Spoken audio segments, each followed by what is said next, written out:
Hello મિત્રો, કેમ છો બધા? મસ્ત મજામાં હશો. હું તમારો દોસ્ત રોહિત ડામર જે સોલો ટ્રાવેલિંગ કરી રહ્યો છું, પણ ભાઈ સાયકલથી. તો અહીંયાથી હજુ રામદેવગર રામદેવરા અહીંયાથી હજુ રામદેવરા 150 કિલોમીટર છે ને. તો મોસમ એટલો મસ્ત મજાનો છે. સવારના વાગ્યા છે 8 અને આપણે હવે નીકળી ગયા છે હે ને. ત્યાં પાછળ હોતી ચા પીધીને નીકળી ગયા ડાયરેક્ટ જ આપણે. તો અત્યારે હાઈવે પર આવી ગયા છે કમ્પ્લીટ. હવે લગાતાર સાયકલ ચલાવવાની છે આપણે 12 વાગ્યા સુધી, અને જેટલું કપાયેલું 12 વાગ્યા સુધી તો આપણે આમ 30 કિલોમીટર આમ તેમ તો ચલાવી લેવાની 12 વાગ્યા સુધી ને લગાતાર, કેમ કે મોસમ એટલો મસ્ત મજાનો છે. બીજી વસ્તુ, સવારમાં પંચર પણ સાયકલ પડી હતી, પંચર પણ બનાવી દીધું. એકદમ નાનું પંચર હતું ને, એકદમ નાનું પંચર હતું. તો પંચર પણ બનાવી દીધી છે. હવે આપણે ધીમા ધીમા આગળની તરફ નીકળીશું. 12 વાગ્યા સુધી આપણે લગાતાર નોન સ્ટોપ સાયકલ ચલાવવાની છે. તો ચલો સાયકલ હવે ચલાવીએ આપણે. ને બીજું કે સવારમાં એટલી ઠંડી લાગે ને, 6-5 વાગે ફૂલ ઠંડી, ફૂલ એટલે ફૂલ ઠંડી હોય ને, બહુ એટલે બહુ. મારા ચશ્મા પડી જતા હમણાં, આને પહેરી લઈએ. સવારમાં એકદમ ફૂલ ઠંડી, બહુ. અત્યારે બી ઠંડક જ છે, પણ બપોર એટલો તડકો ખાડે ને કે ઠંડી જોવે અને આવો છે. ઠંડી પોસાઈ જાય પણ તડકો ના પોસાય. તો ચલો હવે લગાતાર આપણે સાયકલ ચલાવીએ. તો અત્યારે થોડીક વાર બેઠા છે. રસ્તો પણ કેવો છે ખબર, એમ વાઇબ્રેશન વાળો છે, ખબર નહીં ડિઝાઇન વાળો કેવો છે. કેમ કે આ રસ્તો એક હલ્લિંગ સીધો રસ્તો છે ને, એકદમ સ્ટ્રેટ રસ્તો છે, જેનાથી કેવો મોટી ગાડીઓવાળા એકદમ ભમાભમ અને ફાસ્ટ ચલાવે. એના માટે રસ્તાને એવું કરેલું છે ને કે મારે ખ્યાલથી એવું લાગે જીસીબીનો જે આગળનો પાવડો આવે છે ને, એનાથી લીકા પાડી નાખ્યા છે ને, જેનાથી કેવું વાઇબ્રેશન માર કરે, એટલે કેવું ગાડી અમુક ધીમા ચલાવે રીતે. તો બહુ ચલાવે યાર વાઇબ્રેટ કૂદ. એક તો કેરિયરનું પણ પ્રોબ્લેમ, વજન પાછળ છે એના માટે. તો અહીંયા કે સામે તરફ હોટલ છે ને, સાયકલ ઊભી રાખી છે. થોડીક વાર બેઠા છે ને, બેઠા છે એટલે આપણા ખજૂર યાદ આવી ગયો ને, કેમ કે આપણી જોડે ખજૂર મારા ખ્યાલથી 10 દિવસ 9-10 દિવસ થઈ ગયા છે ને, ત્યારથી ખજૂર છે. હજુ આટલું એક પેકેટ લીધું હતું, આ 50 રૂપિયાનું પેકેટ હતું ને, ત્યાં સુધી આટલું હજુ બચ્યું છે. આજે વિચારું છું આને પૂરું કરી દેવા ને, વધારે મૂકી રાખવું બી સારું નહીં. હવે આપણે ખજૂર ખાઈએ હે ને, ખજૂર ખાઈને પછી આગળની તરફ નીકળીએ પાછા ધીમા ધીમા. એક તો આ રસ્તો તો કંઈ ખબર નહીં પડતો. હવે રસ્તો કેવો છે ને,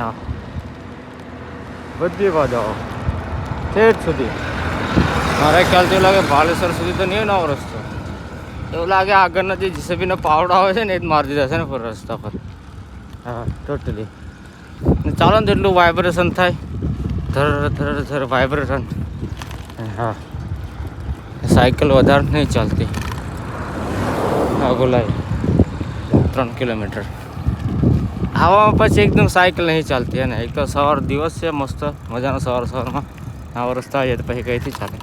તો આ રસ્તાનું કંઈ ખબર નહીં પડતી. ભાઈ રસ્તો કેવી રીતે બનાવ્યો છે એમ, અરે થોડેક સુધી તો રસ્તો એ અલગ છે વસ્તુ. હા તો ભાઈ અત્યાર સુધી આવો નવો રસ્તો લે, આ સાયકલ કઈથી ચાલે? પૂરું વાઇબ્રેશન ધર લાગે છે બધા નટ બોલ.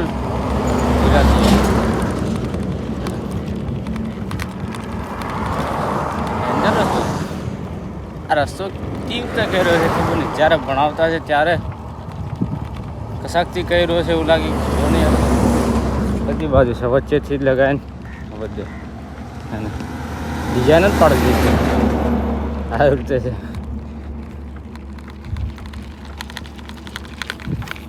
બસ વાઇબ્રેટ મારતા જઈએ.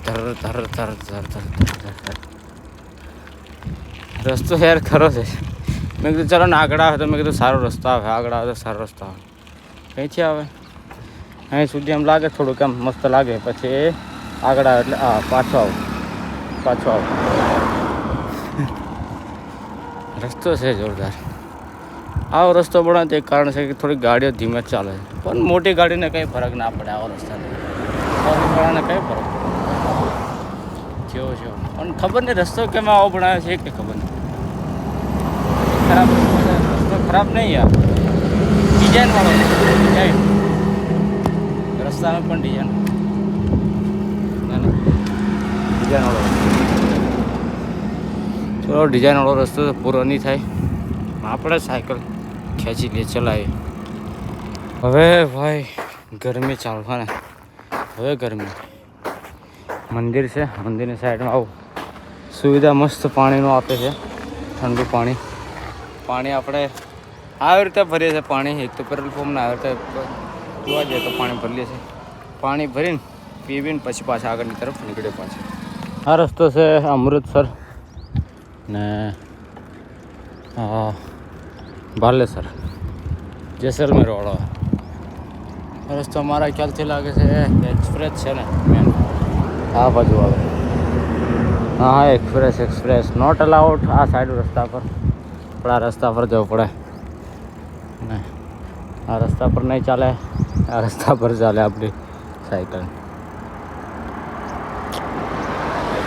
રસ્તો ચલો હવે પેલો ડિઝાઇનવાળો રસ્તો ગાયબ થઈ ગયો, એટલે વાંધો નહીં.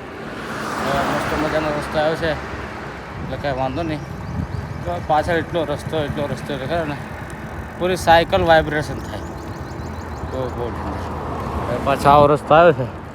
આવો રસ્તો તો થોડુંક મસ્ત મજા આવે ચલાવવાનું. પેલો કેવો રસ્તો છે ધર ધર ધર ધર ધર વાઇબ્રેશન થાય, મજા નહીં આવતી ચલાવવાની. રસ્તો મજાનો છે. હવે ખેંચીશું લગાતાર સાયકલ, 12 વાગ્યા સુધી આપણે ખેંચવાની છે સાયકલ લગાતાર, હે ને. ચલો હવે સાયકલ ચલાવે મસ્ત.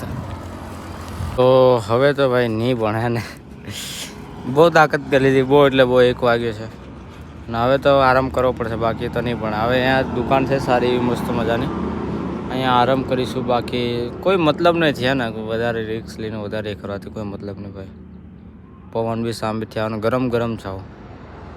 આમ આ માસ્ક છે ખુલ્લું રાખીને તો ચલાવી નહીં શકતો, એટલો ગરમ છે. માસ્ક પહેરેલું છે તો એટલો ગરમ છે આવતો હોય તો વિચાર કેટલો ખુલ્લું હતા, ચામડી બધી થઈ જાય હે ને. તો થોડી વાર અહીંયા બેસીએ, આરામ તો અહીંયા કરવું જ પડશે, બાકી તો નહીં ભણે. જેટલું થાય આરામ કરીશું, આરામથી નીકળીશું. ઓછું સાયકલ ઓછી ચલાવશું તો ચાલશે, પણ બસ આરામથી જવું છે, તબિયત ખરાબ ના થાય એ માટે. તો એ સહી છે. ચા બા પીશું, અહીંયા આરામ કરીશું. ચા તો પીએ જ છે આપણે. ફોન ચાર્જિંગમાં મૂકીએ ના. કેબલ છે ભાઈ, ત્રીજો કેબલ છે ને, 2 કેબલ ઉડી ગયા છે, ત્રીજો કેબલ છે. તો ફોન ચાર્જિંગ કરવા પણ બીક લાગે. એક ભાઈ દુકાનવાળાએ કીધું કે ચાર્જિંગ આ રીતે ના કરતો, જે વાયરલેસ આવે છે ફોનની પાછળ ચિપકાવવાનો આવે એનાથી ચાર્જિંગ કરવા કીધું હતું. પણ આનાથી ચાર્જિંગ કરવું છે ત્યારે ખબર આઈફોનની અંદર પ્રોબ્લેમ એ રીતે આવે છે. કંઈ નહીં, ફોન ચાર્જિંગ કરીએ, આરામ કરીએ અહીંયા, પછી પાછા ધીમા નીકળીશું. પાછળ ત્યાં હોટલ હતી એટલે જમવાનું તો આપણે જમ્યા નહીં, બસ ચા પીધી હતી ને. હવે પાછા આપણે નીકળી ગયા છે લગાતાર આગળની તરફ. તડકો છે, 5 વાગ્યા છે, તડકો તો હશે તો પણ હવે 6 વાગ્યા પછી રોકાઈ જવાના છે. અને વધારે રાત પણ નહીં પાડીએ, કેમ કે 7-8 વાગ્યા પછી કેવું રહેવાનું બહુ પ્રોબ્લેમ થાય છે. જેટલું થાય એટલું અત્યારે ખેંચીશું. 6 વાગતા ઉપર કેમ કે 6:30, કેમ કે 6:20, 6:30 આમ થાય એટલા સુધી આપણે ખેંચવાની છે લગાતાર. તો ચલો હવે સાયકલ લગાતાર ચલાવીએ. એ ફરી પાછી એકવાર 7 વાગી ગયા છે ને, 7 વાગી ગયા છે. આ ગામ કયું હતું યાર, ભૂલી ગયો પાછો. હા ગામ કયું હતું યાર, ભૂલી ગયો. ના સાઈડ પર હું લખી દઈશ, યાદ આવશે એટલે એડિટિંગમાં. તો અહીંયાથી નીકળ્યા છે આગળની તરફ ને. બધું આ પથ્થરની વધારે અહીંયા ફેક્ટરીઓ છે ને, કેમ કે પહાડમાંથી પથ્થર નીચેથી કાઢે ને પછી મોટા પથ્થરો પણ આવે ને અહીંથી બધી બાજુ સપ્લાય થતા હશે, એવું છે કંઈ. તો એ છે ને, આજુબાજુ પૂરું પહાડ ગમે તેમ કરીને આગળ જઈને હવે રોકાવાનું કરવું પડશે. 7 વાગ્યા પછી ટાઈમ ફટાફટ જશે ને, અંધારું એકદમ થઈ જશે. એટલે ગમે તેમ થાય હવે આપણે ફટાફટ જેટલું પણ એટલું લગાતાર ખેંચી લઈએ અને કંઈ રોકાવાનું આપણે કરીએ આગળ જઈને. તો અત્યારે આપણને રોકાવા મળી ગયું છે અને છે ભાઈ આપણને ખબર નહોતું, ગામ પાછળ આપણે કીધું તો અત્યારે ખબર પડી કે બાલેસર છે ને, બાલેસરમાં આપણે રોકાવાનું મળી ગયું છે. કેમ્પ લાગી ગયો છે આપણો આવ્યો હે ને રાતના 8 વાગી ગયા છે, રહેવાનું મળી ગયું છે. તો સારું છે કે રહેવાનું મળી ગયું છે. અને બીજી વસ્તુ છે, આગળથી આપણે અંદરની તરફ જવાનું છે. આ સીધો રસ્તો જાય છે ને, આપણે આગળથી અંદરની તરફ મતલબ આ રસ્તે પકડવાનું છે. અને આવતીકાલે આપણે આ રસ્તા પર ચડી જઈશું.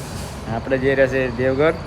તો બસ તમારો સાથ સપોર્ટ આપતા રહેજો ને બીજું તો શું કહું, બસ તમારો સાથ સપોર્ટ આપતા રહેજો. અને નવા હોય તો લાઇક, શેર અને સબસ્ક્રાઈબ જરૂર કરી દેજો. તમારો એક સબસ્ક્રાઈબર અમને મોટિવેટ કરે છે ને, આ તો હું બ્લોગ બનાવતો રહીશ. પ્રોબ્લેમ થાય છે બહુ, એટલે બહુ સવારે ભાઈ તડકો એટલું છે ને માઇન્ડ કામ નથી કરતો ને. તમે સમજી શકો છો કે એ બાજુ કેવો તડકો છે, તો રાજસ્થાનમાં તો ડબલ હોય છે, તો સમજી શકો છો. તો આપણે અહીંયા યાત્રા આપણી જે સોલો ટ્રાવેલિંગ અહીંયા સ્ટોપ કરીએ ને આવતીકાલે નવી સોલો ટ્રાવેલિંગમાં મળીએ. તો હર હર મહાદેવ, જય હિન્દ, જોહાર, જય આદિવાસી.